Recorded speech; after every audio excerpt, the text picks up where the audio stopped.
세계 정세회부에 다시 오신 것을 환영합니다. 시청자 여러분, 지원이 오고 있습니다.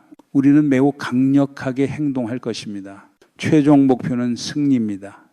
저는 승리를 좋아합니다. 워싱턴, 테헤란, 텔아비브 사이의 긴장은 1979년 혁명 이후 최고치에 도달했습니다.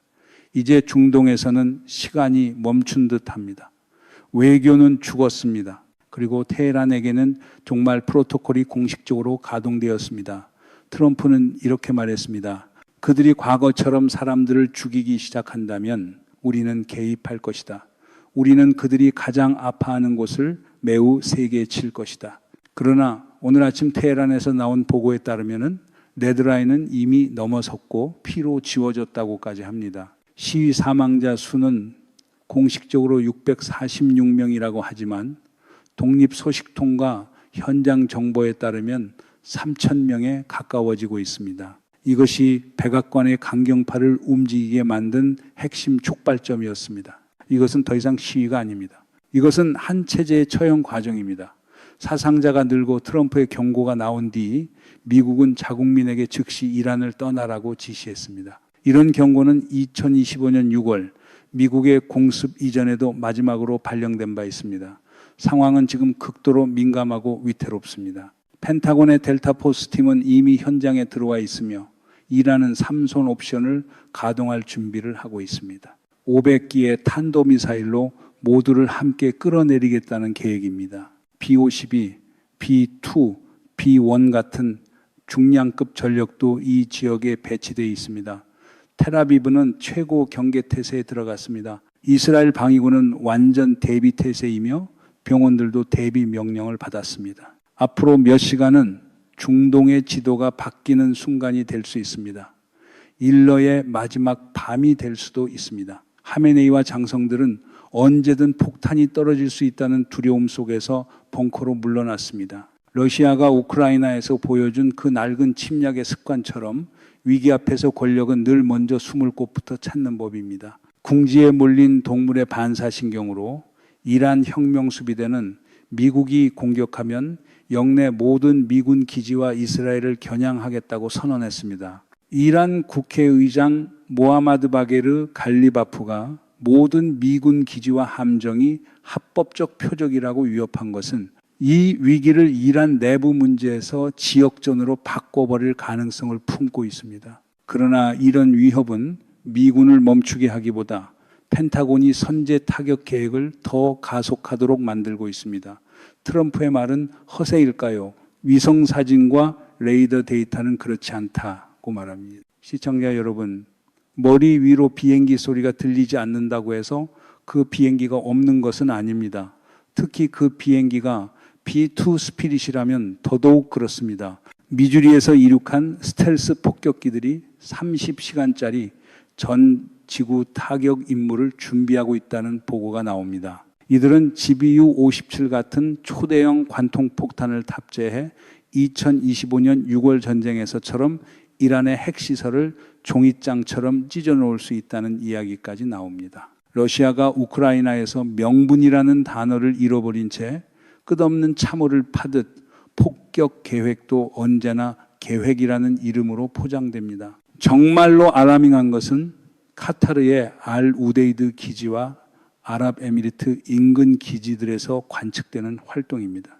미 공군의 KC 135 공중급유기가 페르시아만 상공에서 24시간 동안 계속 채공하거나 선외 비행을 수행해 왔습니다. 전략적으로 이것은 단 하나의 의미를 가집니다. 전투기들이 오고 있습니다. 공중급유기가 이유 없이 하늘에서 빙빙 도는 일은 없습니다. 그 하늘에는 F-35와 F-15 이 전력이 이란 영공으로 들어갈 수 있도록 공중주유소가 설치된 것입니다. 트럼프 행정부는 이란을 상대로 참수작전과 대규모 공습 옵션까지 올려두었다고 합니다.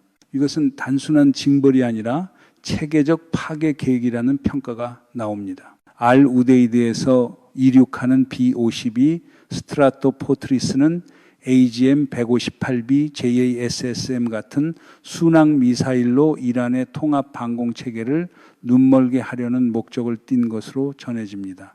러시아가 우크라이나에서 방공과 전장을 장기전으로 끌고 가며 모든 것을 소모품으로 만든 것처럼 공중전은 결국 숫자와 연료 그리고 냉혹한 계산으로 돌아갑니다. 한편 이스라엘 방위군은 이 선박적 미군 공격에 대한 이란의 반응을 기다리며 기습 시나리오에 대비해 경계 수준을 최고로 올려두었습니다. 이스라엘은 에로3와 다비드 슬링 방공 체계를 완전 통합 상태로 운영하고 있습니다.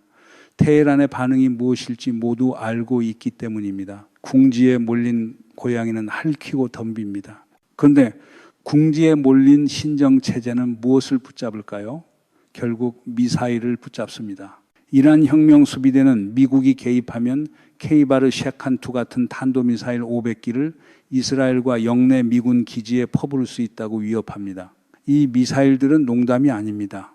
1.5톤급 탄두를 실은 탄도 괴물은 이스라엘 도시를 지도에서 지워버리고 민간 인프라를 초토화하도록 설계되었다고 합니다. 러시아가 우크라이나에서 우리는 인프라를 건드리지 않는다 같은 말을 해놓고는 매번 스스로 뒤집어 버리듯 전쟁의 언어는 늘 현실보다 먼저 무너집니다. 이 메시지는 갈리바프를 통해 전달되었습니다. 모든 미군 기지와 함정은 합법적 표적이라는 것입니다. 그러나 테헤란이 잊었거나 기억하고 싶지 않아 하는 결정적 디테일이 있습니다. 2025년 6월입니다. 시청자 여러분, 작년에 12날 전쟁에서 미군의 벙커버스터가 이란의 가장 안전한 지하 핵시설을 무덤으로 바꿔버렸던 기억은 아직도 생생합니다. 트럼프의 그들이 한 번도 맞아보지 못한 만큼 더 세게 치겠다는 위협은 그 역사적 트라우마를 정확히 겨냥합니다. 바로 가장 아픈 곳을 말입니다. 이번의 목표는 원심 분리기나 우라늄 농축시설만이 아닙니다.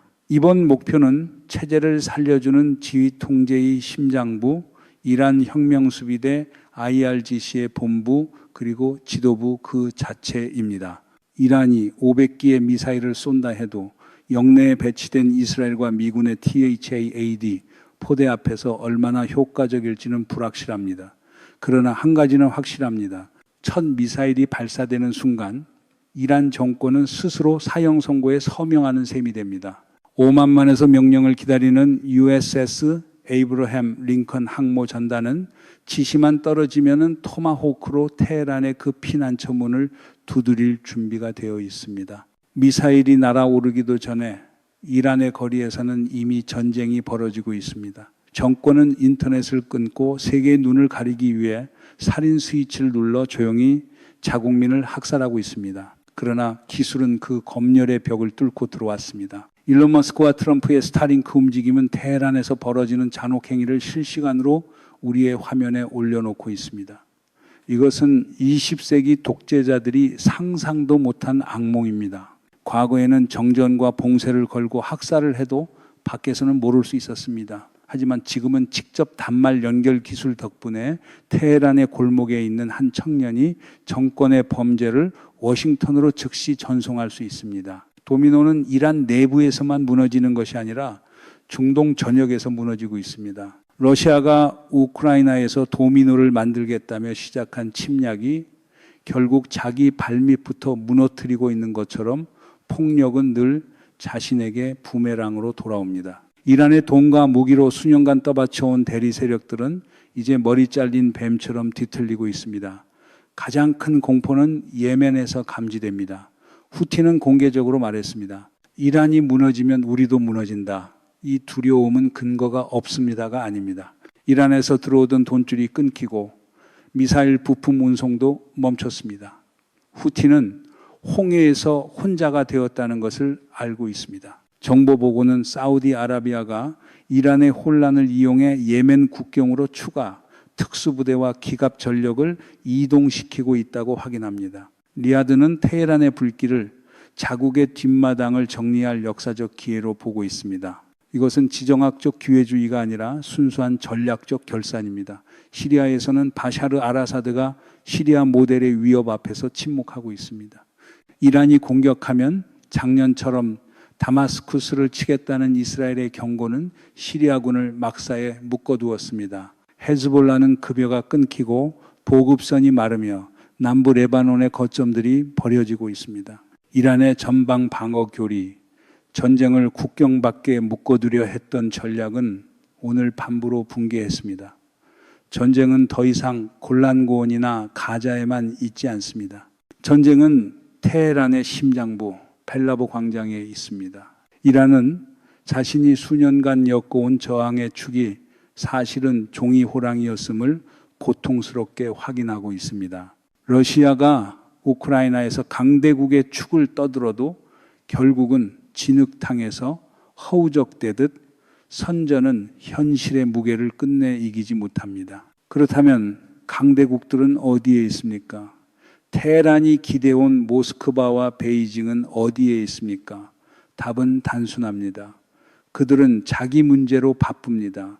러시아는 우크라이나의 수렁에 물리적으로 발목이 잡혀 있고 이란에 보낼 S-400 한 개 포대조차 내줄 여력이 없습니다. 2025년 6월 전쟁에서 미군의 B-2와 이스라엘의 F-35 앞에 러시아제 방공체계가 눈이 멀었던 기억은 아직도 생생합니다. 푸틴은 가라앉는 배에 올라타지 않는 실용적 지도자입니다. 모스크바는 이란을 구할 물류 수단도 정치적 자본도 없습니다. 이란이 무너지면 러시아의 남쪽 측면은 더 취약해질 수 있지만 크렘린은 지금 키이우 전선에서 자기 생존 전투를 치르고 있습니다. 이것이 가장 차갑고 가장 잔혹한 동맹의 배신입니다. 우크라이나를 침략하며 동맹과 질서를 이야기하던 그 입이 정작 동맹이 무너질 때는 침묵한다면 그게 바로 러시아식 블랙 코미디입니다. 한편 중국은 트럼프의 경제 무기 조준선 안에 있습니다. 트럼프는 이란과 거래하는 어떤 국가에도 추가로 20%의 관세를 부과하겠다고 밝혔습니다. 이 위협은 베이징을 차갑게 만들었습니다. 부동산 위기를 겪으며 이미 흔들리는 중국 경제는 무너져가는 신정체제를 위해 미국 시장을 포기할 여유가 없습니다. 워싱턴 주재 중국 대사관의 약한 비난을 제외하면 이란은 전략적 고립 속에 남겨졌습니다. 오늘 밤 테헤란은 전화기 너머에서 누구도 찾지 못할 것입니다. 중국은 오래전에 이란을 희생양으로 계산해 놓았습니다.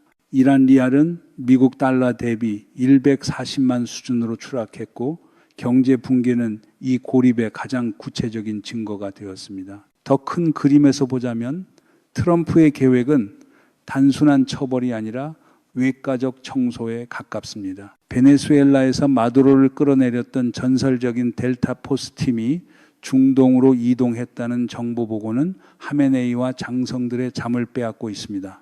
이것은 체제 변화라는 수사적 표현을 넘어 지도부의 물리적 제거에 가깝습니다. 러시아가 우크라이나에서 지도부의 오판을 피로 덮어버리려 했던 것처럼 권력의 마지막 수단은 늘 사람을 지우는 방식으로 나타납니다. 미군 항공기가 하늘에서 명령을 기다리는 동안 진짜 균열은 이란의 제복 내부에서 벌어지고 있습니다. 정규군 아르테시와 정권 충성 세력인 IRGC 사이에 오래된 적대는 내전의 문턱까지 다가가고 있습니다. 일부 부대에서는 병사들이 시민에게 발포를 거부했고 지휘 체계가 붕괴했다는 첩보도 들어옵니다. 그 혼돈 속에서 망명 지도자 레자 팔라비가 역사적 발언을 했습니다. 나는 이란으로 돌아갈 준비가 되어 있으며 군 내부의 애국적 요소들과 함께 일할 준비가 되어 있다.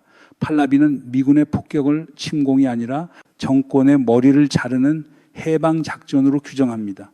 만약 미국이 참수 타격을 실행해 혁명 수비대의 지휘 통제 중심을 파괴한다면 정규군 아르테시가 쿠데타를 일으켜 권력을 장악할 수도 있습니다. 이것이 트럼프가 말하는 마두로 전술입니다. 목표는 국가를 파괴하는 것이 아니라 꼭대기의 종량만 제거하는 것입니다. 이란 외무장관이 우리는 외교에 열려 있다고 호소했지만 트럼프는 협상 테이블이 뒤집혔다며 거부했습니다. 더 이상 할 말이 없다는 뜻입니다. 이란의 출구는 닫혔습니다. 지금 이 순간 USS 에이브러햄 링컨에서 이륙하는 F-35C의 엔진음이 페르시아만의 어둠 속에서 울리고 있을지도 모릅니다. 혹은 미주리에서 뜬 B-2가 이미 이란 영공에 들어가 폭탄창을 열었을지도 모릅니다. 우리는 모릅니다.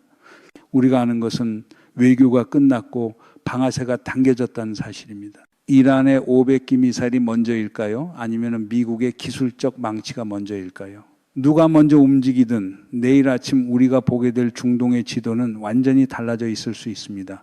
포월러의 마지막 밤이 시작되었습니다. 트럼프는 이렇게 말했습니다. 나는 매우 강력한 선택지들을 갖고 있고 그 선택지들은 지금 테헤란 상공에 있다. 여기까지가 오늘의 방송입니다. 시청자 여러분의 의견과 제보를 기다리겠습니다. 안녕히 계십시오. 다음 시간에 다시 뵙겠습니다.